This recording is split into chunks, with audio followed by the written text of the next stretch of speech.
Hi friend, আজকে আমি খুব খুশি, তাই তো? খুশি বলে আমি এক জায়গায় ঘুরতে যাচ্ছি। তোমরা কি যাবে? এখন বলবে না, তোমরা চলো। আগে আগে বললে কি আর তোমরা আমাদের ভিডিও দেখবে, তাই তো? তাই জন্য সেটা পরে বলবে। রীতিশাকে দেখতে হবে কোথায় যাচ্ছে, তাই তো? তা সবাইকে বলো ভালো যে বলো অনেকদিন পর, অনেকদিন আমি মার ভাইয়ের কাছে আসিও না, আর আমি কোথাও বেরোইও না। পড়া। আচ্ছা, তো আজকে ওর জন্য রীতিশা আর ঋষিকে নিয়ে একটু বেরোচ্ছি।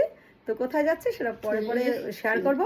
আর নিশ্চয়ই তোমরা রীতিশাকে যারা ভালোবাসো তারা খুব ভালোবাসা দেবে, খুব খুশি হবে। আর ফ্যানটা বন্ধ করে নিয়েছি কারণ না একটা আওয়াজ হয়, খুব অসুবিধা হয়, তোমরাও ক্লিয়ার বোঝো না। তো এই সেকেন্ডের ব্যাপার, এক্ষুনি আমরা ফ্যান চালিয়ে দেবো। তো চলো, সবাইকে টাটা, সবাই ভালো থেকো, আমাদের পাশে থেকো। আর তারপর লাস্টে লাভ ইউ টু। আর ভিডিওটা ভালো লাগলে শেয়ার করে দিও। ঋষি কিছু বল, টাটা। টাটা।